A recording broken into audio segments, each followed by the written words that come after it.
Sesaat lagi kita akan menyimak bersama-sama konferensi pers yang akan dilakukan oleh BNPB. Dalam hal ini disampaikan oleh Ahmad Yuryanto. Beberapa hari yang lalu kita melakukan evaluasi terkait dengan pertambahan jumlah kasus baru. Ada satu hal yang harus kita pahami, bahwa COVID-19 ini memiliki masa inkubasi yang terlama secara ilmiah disebutkan adalah 14 hari. Namun data yang kita miliki bahwa rata-rata inkubasi yang terjadi di negara kita adalah pada kisaran antara 5 sampai 6 hari. Artinya bahwa kasus positif yang kita dapatkan pada hari ini itu sebenarnya adalah kasus yang terinfeksi pada 5-6 hari yang lalu.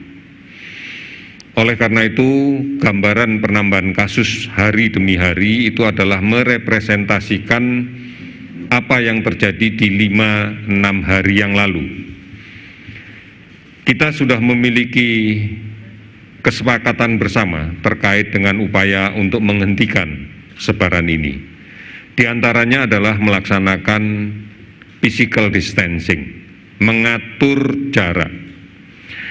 Artinya bahwa kegiatan physical distancing yang kemudian dalam implementasinya diwujudkan dalam bentuk tetap tinggal di rumah, bekerja dari rumah, belajar dari rumah, dan melaksanakan ibadah di rumah tidak sepenuhnya bisa dilaksanakan dengan baik. Oleh karena itu penularan di luar masih saja terjadi. Di dalam rangka untuk memperkuat lagi tentang upaya physical distancing, maka pemerintah memberikan kesempatan kepada seluruh pemerintah daerah untuk secara berjenjang, secara terstruktur mengajukan pembatasan sosial berskala besar.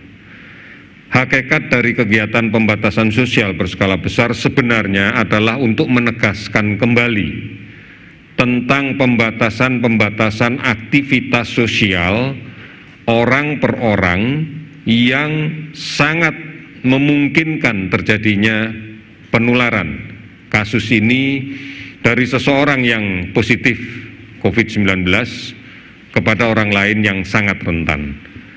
Oleh karena itu, mari kita patuhi bersama tentang ketentuan-ketentuan physical distancing. Apalagi seperti yang sudah dilaksanakan oleh pemerintah DKI untuk menerapkan PSBB. Oleh karena itu, inilah salah satu cara bagi kita untuk secara komitmen lebih kuat, secara lebih tegas lagi melaksanakan kegiatan physical distancing. Terima kasih kepada umat Nasrani bahwa pada hari ini sudah diawali rangkaian perayaan Paskah dimulai dengan kegiatan Jumat Agung dan seterusnya yang dilaksanakan di kediaman masing-masing. Yang dilaksanakan kegiatan ibadah bersama keluarganya dari rumah masing-masing. Kami menghargai dan mengapresiasi ini sebagai suatu bentuk nyata dari upaya kita bersama untuk melaksanakan physical distancing, dan untuk warga yang berada di DKI ini adalah upaya nyata untuk kemudian melaksanakan pembatasan sosial berskala besar. Oleh karena itu kita bangga bahwa kita sudah melihat kesungguhan siapapun untuk mematuhi ini, karena hanya ini saja kunci bagi kita untuk bisa memutuskan rantai penularan ini. Oleh karena itu masyarakat yang berdomisili, bertempat tinggal atau melakukan aktivitas di wilayah DKI Jakarta diminta untuk mematuhi pelaksanaan pembatasan sosial berskala besar. Oleh karena itu ini bukan kebijakan yang baru, tetapi ini kebijakan yang memperkuat tentang physical distancing, tentang wajib menggunakan masker, tentang menjaga jarak. Jadi ini jangan dianggap sebagai sesuatu yang baru, tapi marilah kita komitmennya yang baru untuk lebih tegas dan bersama-sama di dalam kaitan dengan pelaksanaan ini. Tetap berada di rumah, tetap melaksanakan ibadah di rumah, bekerja dari rumah, dan kemudian lakukan kegiatan-kegiatan yang konstruktif di rumah. Kita sadari bersama bahwa saat ini yang sedang kita hadapi untuk beberapa daerah adalah ancaman peningkatan kasus demam berdarah. Oleh karena itu, pemberantasan sarang nyamuk di rumah masing-masing sebaiknya segera dilaksanakan dengan maksimal. Banyak hal-hal yang bisa kita bagikan dalam kaitan ini kegiatan bersama orang lain. Sebagai contoh, sekarang kita bisa memanfaatkan jasa pengantaran barang secara online yang menggunakan sepeda motor. Silahkan ojek online masih bisa beroperasi meskipun nanti diarahkan kepada jasa kurir barang dan makanan. Ini yang menjadi penting untuk kita. Terima kasih saudara-saudara atas kepatuhan dan disiplin saudara-saudara sekalian. Kita percaya bahwa keputusan ini dalam rangka untuk melindungi kita semua. Melindungi dari penularan dan orang lain menularkan penyakit ini. Hanya dengan bersatu melawan COVID-19, maka kita bisa bekerja dengan lebih baik. Berikutnya, tolong kembali lagi dapatkan berita yang benar tentang COVID-19 ini.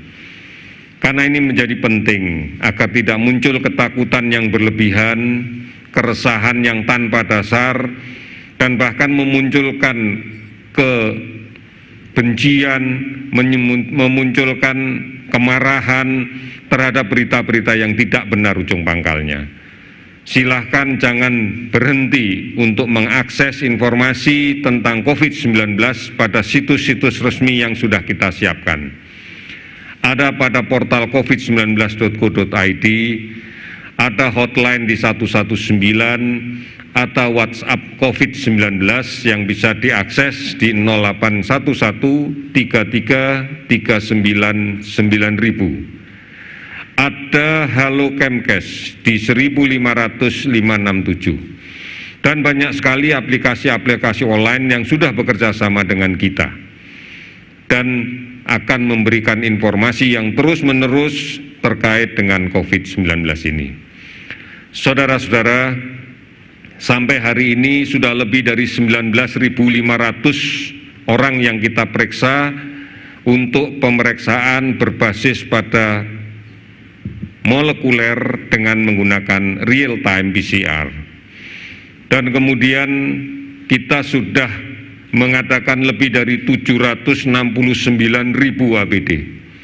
Sudah kita bagikan 698.650 kita bagikan ke seluruh Indonesia. Dan kami sudah menerima laporan dari para dinas kesehatan provinsi dan kemudian juga dari gugus tugas percepatan penanganan COVID di tingkat provinsi. Lebih dari 3.300 rumah sakit rujukan telah ditunjuk dan telah operasional, dan kemudian juga ini didukung oleh sekian banyak tenaga kesehatan, baik spesialis, dokter umum, perawat, dan pendukung yang lainnya.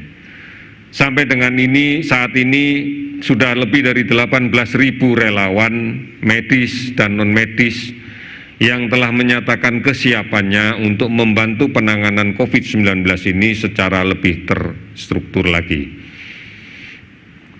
Yang lebih kita banggakan lagi, yang lebih kita apresiasi lagi adalah donasi yang diberikan dari seluruh masyarakat Indonesia, dari seluruh penjuru dunia kepada gugus tugas COVID-19 ini untuk bisa maksimal melaksanakan tugasnya.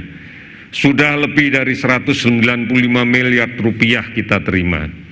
Terima kasih, amanah ini akan kita jaga sebaik-baiknya. Saat ini 27 provinsi dan 160 kabupaten kota telah membentuk gugus tugas penanganan COVID-19. Oleh karena itu, mari bersama-sama kita berintegrasi agar seluruh kebijakan pemerintah, seluruh usaha pemerintah yang dibantu dengan sepenuh hati oleh seluruh lapisan masyarakat, oleh seluruh dunia usaha, menjadi faktor yang menguatkan kita bersama-sama untuk memerangi COVID-19 ini. Hanya ini saja yang menjadi modal kita untuk bisa bersama-sama, bisa bersinergi dalam rangka memerangi COVID-19. Saudara-saudara, berikutnya akan saya sampaikan update dari penanganan kasus COVID-19 yang sudah berada di rumah sakit. Pada hari ini terdapat penambahan 219 kasus baru, artinya bahwa ini adalah diperkirakan terinfeksinya di 5-6 hari yang lalu sebanyak 219 kasus baru, sehingga totalnya adalah menjadi 3.512 kasus.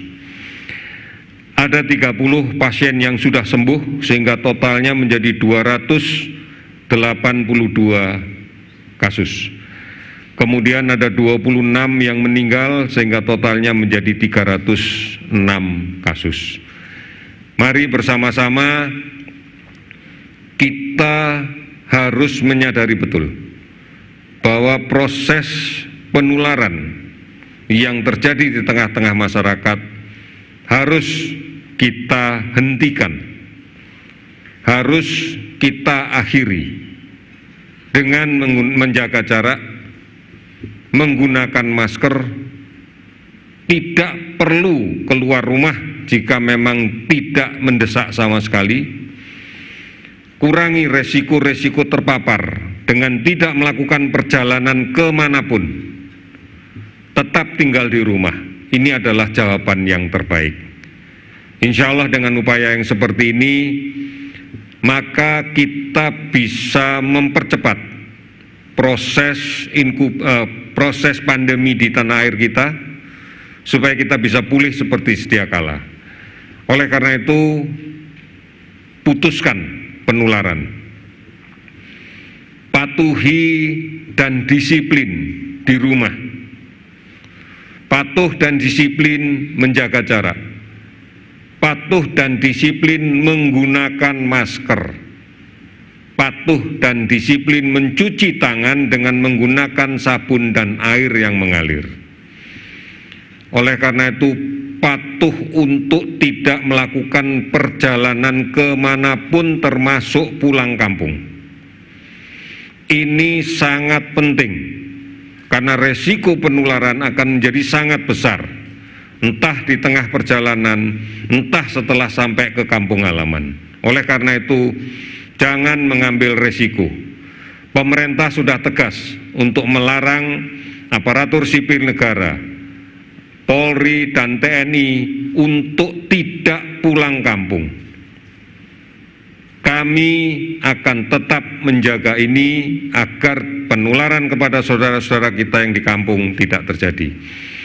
Oleh karena itu, mari bersama-sama kita tanamkan keyakinan kita bahwa kita bisa melindungi diri kita sendiri, bahwa kita bisa melindungi keluarga kita, bahwa kita bisa melindungi lingkungan kita, bahwa kita bisa melindungi orang-orang lain yang sangat berisiko apabila tertular penyakit ini.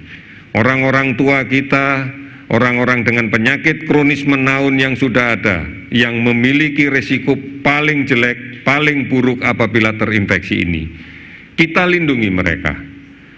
Kita lindungi dengan sebaik-baiknya. Tidak sulit, tidak membutuhkan energi yang banyak, tetap berada di rumah. Hanya ini yang bisa kita lakukan, atur jarak di dalam komunikasi sosial. Kita yakin, semua yakin, pemerintah yakin, masyarakat yakin, dan kita semuanya yakin bahwa kita bisa melewati masa sulit ini. Kita bisa dengan bergandeng tangan bersinergi untuk menyelesaikan permasalahan ini. Insya Allah Tuhan pasti akan mengabulkan permintaan kita dengan kesungguhan usaha yang kita lakukan. Sekian, terima kasih, selamat sore.